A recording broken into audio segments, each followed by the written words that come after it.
Hay instantes en los que todo un país parece detenerse. El murmullo de las calles se desvanece, las canciones se rompen en un suspiro y el silencio se vuelve insoportable. En México, los funerales de nuestros ídolos no son ceremonias comunes, son marejadas de dolor, con multitudes que se desbordan en lágrimas y aplausos, con guitarras que lloran y voces que se quiebran al cantar por última vez. Cada féretro que avanza no lleva solo un cuerpo, sino la memoria de una época entera, de una voz que parecía eterna. El pueblo acude no solo para despedirse, sino para gritarle al cielo que esos artistas siguen vivos en cada melodía, en cada escena de cine, en cada palabra escrita.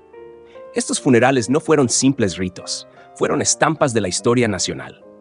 Aquí recordaremos 25 despedidas que estremecieron a México, donde la muerte se convirtió en inmortalidad y el dolor en identidad. Número 1. Amado Nervo. El día 24 de mayo de 1919, en Montevideo, Uruguay, murió Amado Nervo a los 48 años, víctima de una insuficiencia renal. Poeta, narrador y diplomático, su partida fue un golpe para todo el continente. Era la voz serena del modernismo, el mensajero de un México espiritual que trascendía fronteras. El gobierno de México ordenó trasladar su cuerpo en el buque de guerra Guerrero. El viaje se convirtió en un cortejo solemne. En cada puerto que tocaba el barco, multitudes lo recibían con flores y oraciones, como si cada pueblo quisiera apropiarse un instante de aquel adiós. El 14 de noviembre de 1919, el guerrero llegó a Ciudad de México. La capital se volcó a las calles. El féretro fue llevado al Palacio de Bellas Artes, donde miles desfilaron frente a sus restos, algunos con libros de poesía entre las manos, otros con lágrimas que caían en silencio. Era la primera vez que un artista recibía honores semejantes, con la solemnidad reservada a los héroes nacionales. Finalmente, Amado Nervo fue sepultado en la rotonda de las personas ilustres del Panteón de Dolores. Su funeral selló el inicio de una tradición. En México, los creadores también podían ser eternos, y su memoria viviría junto a los nombres que definieron la nación. Número 2. Jorge Negrete. El 5 de diciembre de 1953, en Los Ángeles, California, murió Jorge Negrete a los 42 años, víctima de una cirrosis hepática que lo consumía en silencio. La noticia paralizó a México. El charro cantor, el hombre que con su voz había definido la identidad nacional, se había ido en la cúspide de su gloria. El 7 de diciembre, su cuerpo fue trasladado a la Ciudad de México en un avión militar C-3. A su lado viajaba su esposa, la imponente María Félix. En el aeropuerto, más de 10,000 personas aguardaban con llanto y aplausos, incapaces de aceptar que su ídolo yacía sin vida dentro de un ataúd. El cortejo fúnebre se dirigió a la Asociación Nacional de Actores, donde se instaló la capilla ardiente en el teatro que hoy lleva su nombre. Allí, 50,000 personas pasaron frente al féretro abierto. Algunos se persignaban, otros cantaban en voz baja, "México lindo y querido", como si esas notas pudieran devolverle la vida. Pero la verdadera dimensión del mito se reveló en las calles. 500,000 de personas, en una ciudad que entonces contaba apenas con 3 millones de habitantes, acompañaron el cortejo. Era un río humano que desbordaba avenidas, balcones y plazas. Al día siguiente, la caravana avanzó hacia el Panteón Jardín. Pedro Infante lo escoltaba en motocicleta, seguido por María Félix y Cantinflas. A cada paso, flores caían sobre el ataúd y las rancheras se mezclaban con los sollozos. Finalmente, Jorge Negrete fue sepultado entre aplausos y canciones, como si el pueblo se negara a dejarlo partir en silencio. Su funeral fue, y sigue siendo, uno de los más multitudinarios en la historia de México, la prueba de que un charro puede volverse eterno. Número 3. Pedro Infante. El 15 de abril de 1957, a las 7:54 de la mañana, el país se sacudió con una noticia devastadora. Pedro Infante había muerto en un accidente aéreo en Mérida, Yucatán. Tenía apenas 39 años. El ídolo que representaba la ternura y la fuerza del pueblo mexicano cayó del cielo que tanto amaba pilotar. Al día siguiente, el 16 de abril, a las 11 de la mañana, su cuerpo llegó a Ciudad de México. El ataúd metálico, sellado para ocultar las huellas del fuego, fue llevado de inmediato al Teatro Jorge Negrete, donde se instaló la capilla ardiente. Allí, su madre, doña Refugio Cruz, y las mujeres que marcaron su vida, María Luisa León, Irma Dorantes y Lupita Torrentera, lloraban con un dolor que conmovía a todos los presentes. La ciudad se transformó en un océano humano. Más de 300,000 personas se agolparon en las calles, formando un muro de cuerpos y emociones que acompañaban el cortejo. 40 motociclistas de tránsito apenas podían abrir paso entre la multitud que lanzaba flores, cantaba Amorcito Corazón y gritaba su nombre como un último intento de retenerlo en la vida. El entierro en el Panteón Jardín fue un momento de catarsis colectiva. Mientras el ataúd descendía, miles entonaban rancheras como plegarias. El llanto se mezclaba con la música, y en ese instante Pedro Infante dejó de ser un hombre para convertirse en un mito. Su funeral fue una herida abierta y, al mismo tiempo, la confirmación de que México había engendrado a un inmortal. Número 4. Javier Solís. El 19 de abril de 1966, la música mexicana perdió a una de sus voces más queridas. Javier Solís murió en el Hospital Santa Elena de Ciudad de México a los 34 años, tras una cirugía de vesícula que se complicó. La noticia golpeó como un rayo a un pueblo que lo veía como el heredero natural de Pedro Infante y Jorge Negrete. Su velorio se llevó a cabo en una funeraria de la capital. Desde las primeras horas, multitudes de admiradores se agolparon para darle el último adiós. Afuera, mariachis cantaban Sombras y Entrega Total, y cada nota era un lamento compartido. Dentro, amigos, familiares y fanáticos desfilaban frente al ataúd, muchos dejando flores, otros apenas conteniendo el llanto. El cortejo fúnebre recorrió las calles abarrotadas. Hombres y mujeres lanzaban pétalos, algunos se desmayaban por la impresión, y todos gritaban su nombre con desesperación. Era la despedida a un artista que había conquistado con boleros rancheros el alma de México y que partía demasiado pronto. Finalmente, Javier Solís fue sepultado en el Panteón Jardín. Desde entonces, su tumba se convirtió en un altar popular. Los mariachis siguen llegando para cantarle y los admiradores para llorar en silencio. Su funeral no fue solo un adiós, fue el reconocimiento de un país que lo elevó al panteón de sus ídolos eternos. Número 5. Germán Valdés Tintán. El 29 de junio de 1973, Germán Valdés, conocido por todos como Tintán, murió a los 57 años, víctima de una insuficiencia hepática y complicaciones renales. México perdió a su pachuco más entrañable, al comediante que había transformado la picardía en arte y que había hecho reír a generaciones enteras. Su velorio se llevó a cabo en la funeraria Galloso de Ciudad de México. Allí acudieron familiares, amigos y admiradores que querían despedirse del hombre que, con estilo irreverente, marcó la época de oro del cine mexicano. Entre los asistentes estaba su hermano Ramón Valdés, quien más tarde se haría famoso como Don Ramón en la televisión, así como su esposa Rosalía Julián, inconsolable ante la pérdida. A diferencia de los funerales de otros ídolos, el de Tintán fue más discreto. No hubo mares humanos abarrotando avenidas ni homenajes de Estado. Pero el cariño del pueblo se sintió en cada abrazo, en cada lágrima derramada y en cada anécdota recordada entre risas y sollozos. El 30 de junio, un cortejo fúnebre llevó sus restos al Panteón Jardín, donde fue sepultado. En su lápida quedó grabada una frase que resumía su esencia: al fin sin timbres, carnal, Threnia. Una despedida tan singular como el hombre que supo convertir la vida en comedia. Su funeral, aunque modesto en comparación con otros, dejó claro que la grandeza de Tintán no se medía en multitudes, sino en el amor sincero de quienes nunca dejaron de llamarlo Rey del Barrio. Número 6. José Alfredo Jiménez. El 23 de noviembre de 1973, México perdió a uno de sus compositores más grandes. José Alfredo Jiménez murió a los 47 años a causa de una cirrosis hepática. Su partida fue un golpe demoledor para la música ranchera, porque se iba no solo un cantante, sino el poeta que había puesto en palabras las penas y alegrías de todo un pueblo. Pocos días antes de morir, apareció en televisión para interpretar su canción Gracias. Vestido con sombrero y envuelto en una cobija mexicana, su figura ya lucía visiblemente debilitada, pero su voz se mantenía firme. Fue un gesto de despedida que conmovió al país entero, como si supiera que era la última vez que cantaría para ellos. El velorio se realizó en Ciudad de México. Figuras destacadas como el cineasta Emilio "El Indio" Fernández se acercaron para rendir homenaje. Su madre, doña Carmen, relató anécdotas de su infancia, recordando al niño que cantaba con pasión incluso antes de saber leer. Afuera, mariachis entonaban El Rey y Si nos dejan, himnos que ya pertenecían a la memoria colectiva.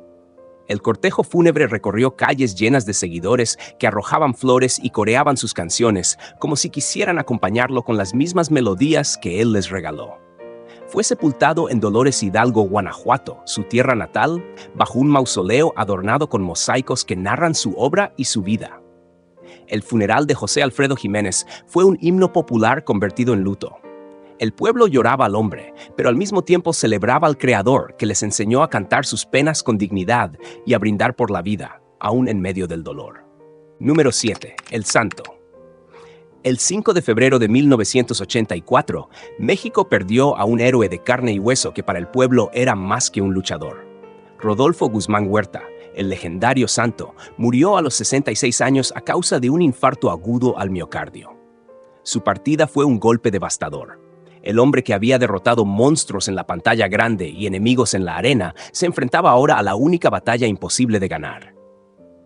Su funeral se convirtió en un acontecimiento nacional. El féretro fue trasladado al Panteón Mausoleos del Ángel en Ciudad de México.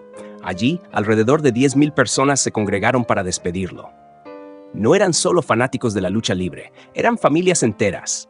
Niños que lo veían como un superhéroe, adultos que habían crecido con sus películas y compañeros de profesión que reconocían en él a una leyenda irrepetible. Blue Demon y Mil Máscaras, sus rivales y amigos, estuvieron presentes para rendir homenaje. El cortejo avanzó con dificultad entre una multitud que no quería dejarlo ir. Durante horas, el féretro recorrió las calles, rodeado de aplausos, lágrimas y máscaras plateadas que se alzaban como estandartes de fe.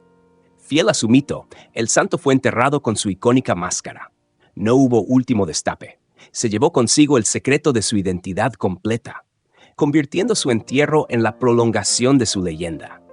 Años después, miles de personas seguirían visitando su tumba, demostrando que el héroe enmascarado no murió, sino que ascendió al Olimpo Popular de México. Número 8. Ramón Valdés. El 9 de agosto de 1988, México se vistió de luto con la muerte de Ramón Valdés, inmortalizado como Don Ramón en la serie El Chavo del Ocho.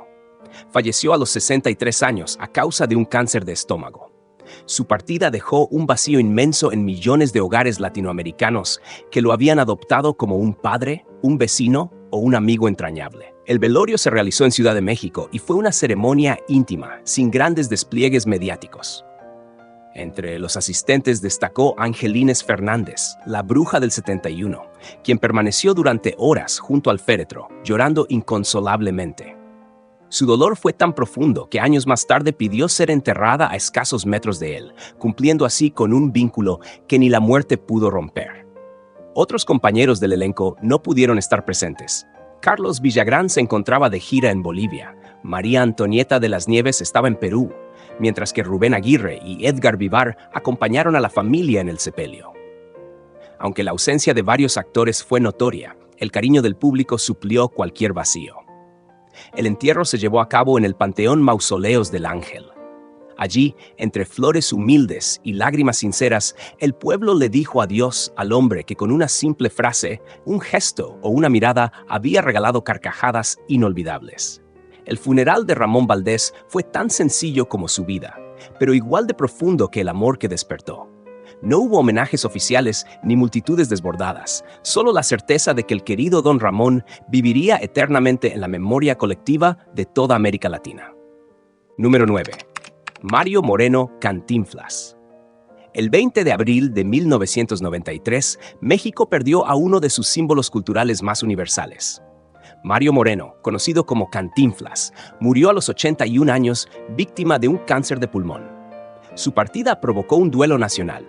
Se iba el comediante que había hecho reír al mundo entero con su verbo único, el mimo de México, que había conquistado tanto a los barrios humildes como a los grandes escenarios internacionales. El velorio se llevó a cabo en la Asociación Nacional de Actores. Desde muy temprano, miles de personas abarrotaron el lugar para despedirse. El féretro fue colocado en una capilla ardiente rodeada de flores, mientras un mariachi interpretaba melodías tradicionales que acompañaban con lágrimas y aplausos. Políticos, figuras del espectáculo y ciudadanos comunes compartían el mismo espacio. unidos por el amor a un hombre que se convirtió en voz del pueblo. El cortejo fúnebre recorrió las calles de Ciudad de México con una multitud que lloraba y aplaudía al mismo tiempo. La caravana se detuvo en la Catedral Metropolitana, donde se ofició una misa de cuerpo presente. Allí, los aplausos rompieron el silencio religioso, demostrando que el pueblo no despedía a un actor, sino a un héroe cultural. Finalmente, Cantinflas fue sepultado en el Panteón Español, en una ceremonia íntima donde familiares y amigos lo acompañaron al descanso eterno.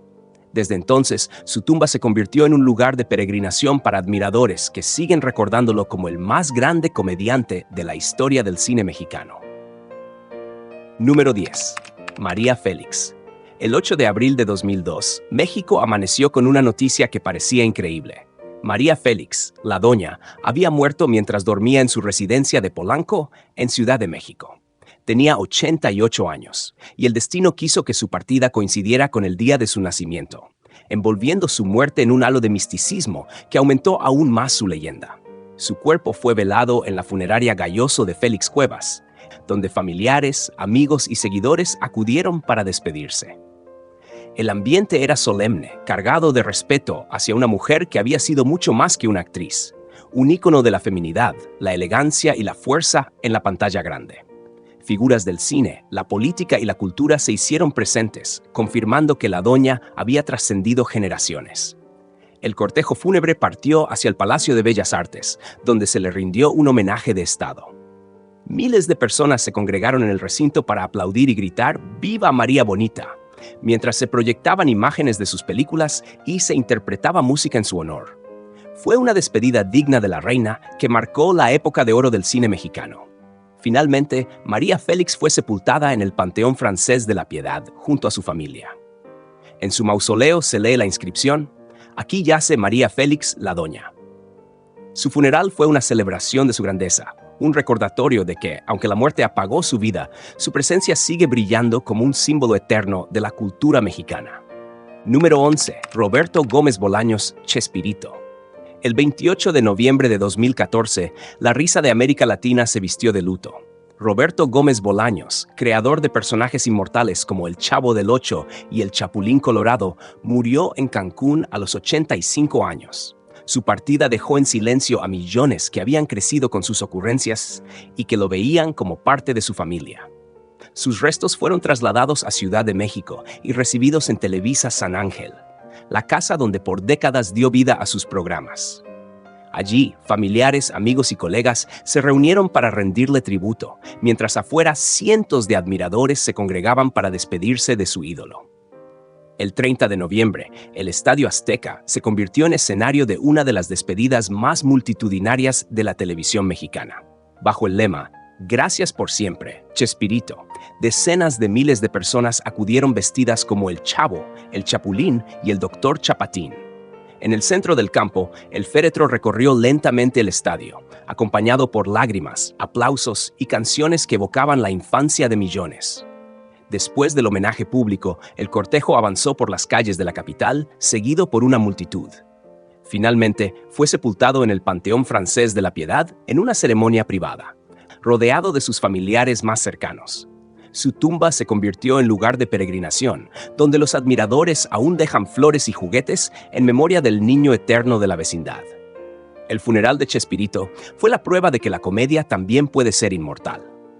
Aquel día no solo murió un hombre, se cerró un capítulo de la cultura popular, pero su legado sigue vivo en cada carcajada de las nuevas generaciones. Número 12. Juan Gabriel. El 28 de agosto de 2016, un infarto en Santa Mónica, California, apagó la vida de Juan Gabriel a los 66 años. La noticia se expandió como pólvora. El Divo de Juárez, uno de los cantautores más queridos de la lengua española, había partido dejando un vacío imposible de llenar en la música y en el corazón de su pueblo. Su familia decidió cremar sus restos en Estados Unidos y llevar sus cenizas a México. El 3 de septiembre, en Ciudad Juárez, miles de personas se congregaron frente a la casa del artista, convertida en santuario improvisado. Con flores, veladoras y mariachis, los admiradores cantaban sus éxitos entre lágrimas, transformando el dolor en un coro gigantesco de amor. El 5 de septiembre, las cenizas llegaron a Ciudad de México para recibir un homenaje de Estado en el Palacio de Bellas Artes. Durante 2 días, decenas de miles hicieron filas interminables para despedirse. Los mariachis interpretaron Amor Eterno, mientras dentro del recinto se proyectaban imágenes de su vida y su obra. Políticos, artistas y fanáticos de todas partes del mundo se unieron en un mismo aplauso que estremecía las paredes del lugar. Después de la ceremonia, sus cenizas regresaron a Ciudad Juárez y fueron depositadas en su casa, convertida en museo. Así se cumplió el deseo del artista de descansar en el lugar que siempre llamó su hogar. El funeral de Juan Gabriel fue una fiesta de dolor y gratitud, un homenaje al hombre que enseñó a México a cantar sus penas y sus amores. Aquel día quedó claro, Juan Gabriel no murió, se multiplicó en millones de voces que aún entonan sus canciones. Número 13. Silvia Pinal. El 28 de noviembre de 2024, México despidió a la última gran diva de su época dorada. Silvia Pinal, actriz, productora y figura emblemática del cine, la televisión y el teatro, murió a los 93 años. Su partida cerró un ciclo en la historia cultural del país, marcando el final de una generación que había iluminado las pantallas con glamour y talento inigualables. El 30 de noviembre, un cortejo solemne recorrió avenidas emblemáticas de la capital. El féretro, transportado en una carroza Rolls-Royce de los años 30, avanzó lentamente mientras multitudes de admiradores aplaudían, lloraban y lanzaban flores al paso. El destino era el Palacio de Bellas Artes, donde se le rindió un homenaje de Estado. En el recinto, las hijas de Silvia Pasquel y Alejandra Guzmán, tomaron la palabra. Hablaron no solo de la artista inmensa que fue, sino de la madre y la mujer que rompió barreras en un mundo dominado por hombres. El coro de Bellas Artes interpretó piezas emblemáticas de su carrera, cerrando con Hello Dolly Swing, en honor a sus incursiones en el teatro musical. Después del homenaje público, el cuerpo regresó a la funeraria, donde se llevó a cabo una ceremonia privada. Sus cenizas fueron depositadas en la cripta familiar del Panteón Jardín de San Ángel. El funeral de Silvia Pinal fue una despedida majestuosa y conmovedora, donde México reconoció no solo a una estrella de la pantalla, sino a una pionera que abrió caminos para las generaciones futuras. Fue el adiós a la última gran dama del espectáculo mexicano. Cierre del video 1. Así llegamos al final de este recorrido por 13 funerales que estremecieron a México. Cada uno de ellos no fue solamente una despedida, sino un espejo de lo que esos artistas significaron para su pueblo. Desde el poeta Amado Nervo hasta la última gran diva Silvia Pinal, todos compartieron un mismo destino: ser acompañados por multitudes que lloraban, aplaudían y cantaban, transformando el dolor en homenaje. En cada féretro cargado de flores, en cada calle abarrotada de gente, quedó claro que estas figuras no murieron del todo. Sus voces, sus gestos y su legado permanecen vivos en la memoria colectiva, convertidos en símbolos de identidad y orgullo. Este video fue apenas la primera parte de una historia más grande, porque aún nos faltan muchos adioses que conmovieron al país entero. Despedidas que fueron noticia mundial, funerales que revelaron tanto amor como polémicas, y homenajes que confirmaron que, en México, los ídolos nunca mueren. No olvides contarme en los comentarios cuál de estas despedidas te conmovió más y a qué artista quisieras recordar en el próximo video. Nos vemos muy pronto con la segunda parte de esta serie, donde reviviremos otros momentos imborrables de lágrimas, aplausos y canciones eternas.